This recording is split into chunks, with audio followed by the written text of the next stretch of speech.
La guérison selon Rabbi Nachman de Breslev. Rabbi Nachman raconta en 5568, juste avant Rosh Hashanah, qu'il avait fait un rêve dans lequel on lui disait que la guérison ne provenait que de Dieu. Il est expliqué dans le Chaye Moharan 53 qu'au moment où Rabbi Nachman avait délivré son enseignement sur la guérison, une personne qui était malade depuis des mois avait soudainement commencé à guérir. C'est par l'intermédiaire de l'enseignement sacré de Rabbeinu qu'il aida de nombreuses personnes à activer leur guérison. Rabbi Nachman effectuait les réparations. Il permettait également l'adoucissement des décrets, tant sur le plan personnel que collectif, tant sur le plan matériel que spirituel.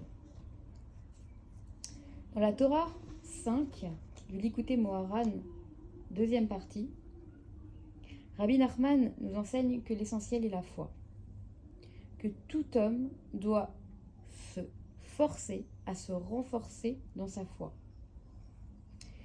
Il nous explique que parfois certaines personnes tombent malades seulement car leur niveau de foi a baissé.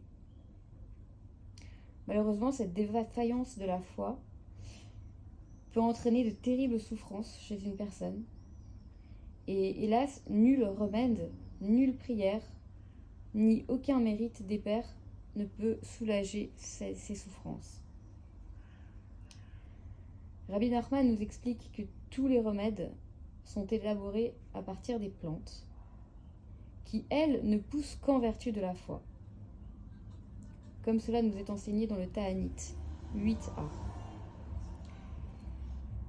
Les pluies ne tombent que par le mérite de la foi. Autrement dit, lorsque la foi est présente, les pluies tombent. Par conséquent, les végétaux poussent. Et donc, nous pouvons ainsi obtenir des remèdes. En revanche, la chute de la foi stoppe les pluies et donc empêche ainsi tout remède. Les pouvoirs curatifs des plantes dépendent néanmoins de certains paramètres.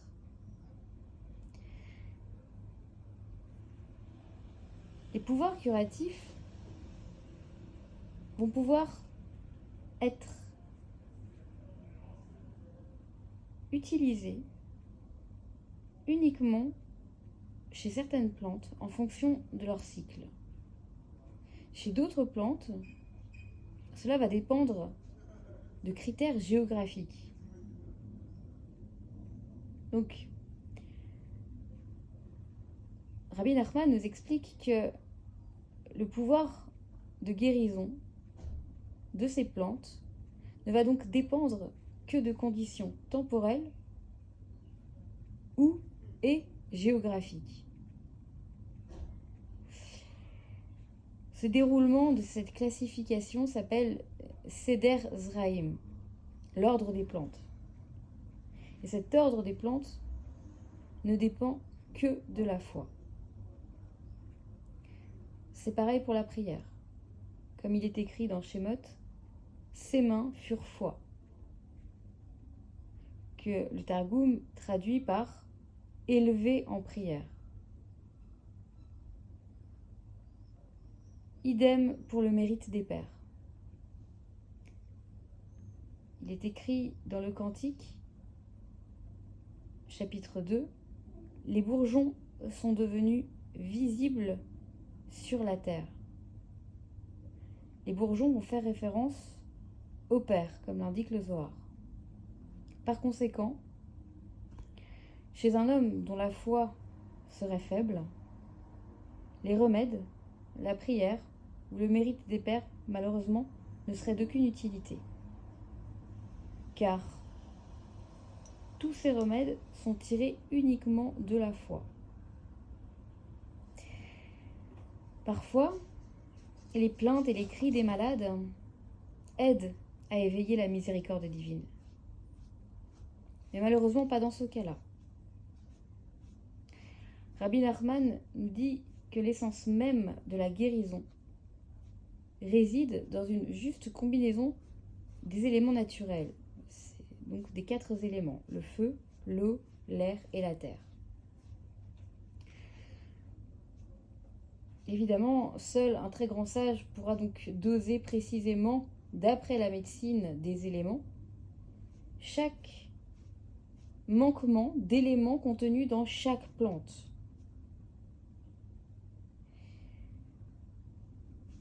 Le moyen pour y remédier est que chacun doit donc s'efforcer de trouver les eaux à partir desquelles la foi se développe. Rabbi Nachman nous parle des eaux, les eaux EAUX. Ces eaux correspondent à quoi? Elles correspondent à la notion de conseil.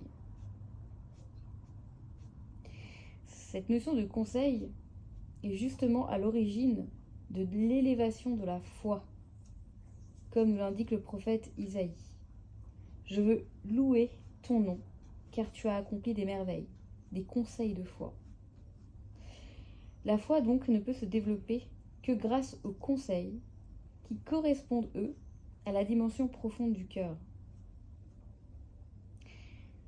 Comme est indiqué dans le chapitre 2 des Lamentations, leur cœur cria vers Dieu, qui va faire référence au seul cri du cœur, sans le moindre son. Il faudra alors crier du plus profond de son cœur, mais un cri qui sera totalement inaudible, pour que les conseils puissent être dévoilés. Qu'est-ce que ça veut dire, les conseils dévoilés du cœur? Il va être question de se réconcilier à soi. Il va être question d'accepter d'être à l'écoute de son âme, de son cœur. C'est-à-dire que lorsque l'on souffre et que l'on ne trouve aucune possibilité pour nous sentir mieux, il va être question d'être à l'écoute de son cœur, profondément, véritablement. S'isoler, faire silence et être à l'écoute du cri du cœur. C'est uniquement de cette manière que l'on peut voir ainsi les remèdes devenir efficaces, nous explique Rabbi Nachman. Dans Haggadah Bereshit, il est écrit « Ils ne savent pas que je les ai guéris ». Mais c'est réellement ainsi. C'est uniquement par les conseils profonds provenant de la source du cœur, qui est donc invisible et inaudible, que la guérison intervient. Cela correspond à la dimension de la création du monde, car il était écrit « Au commencement était l'obscurité, puis vint la lumière ». Ainsi, plus la lumière est forte, et cette lumière vient faire référence au conseil, cette lumière va pouvoir jaillir uniquement grâce à ces conseils du cœur qui vont donc pouvoir émerger, qui vont pouvoir se dévoiler. Et de là, l'obscurité va être repoussée, parce que la foi aura grandi. Nos sages de mémoire bénie disaient « Pour quelle raison les moutons, qui se disent isés en hébreu, dont la laine est noire, marchent-ils en tête du troupeau et sont suivis par les brebis, dont eux, la laine est blanche ?» Tout simplement pour pouvoir refléter l'acte de la création.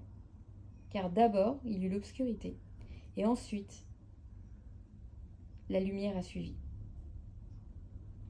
Isé, en hébreu, fait référence à la foi. Suivi des brebis, Imré, qui fait allusion à la guérison. Comme indiqué dans le livre du prophète Isaïe, l'Éternel a dit, Amar en hébreu, je le guérirai. Amar, dont les initiales forment Aleph, de Esh, donc du feu, le Mem, de Maïm, donc de l'eau, et Resh, Ruach, de l'air, qui sont donc les éléments à l'origine de la guérison. De là, Rabbi Nachman nous explique que l'on doit donc d'abord faire précéder la foi, et c'est ensuite que l'on méritera la guérison.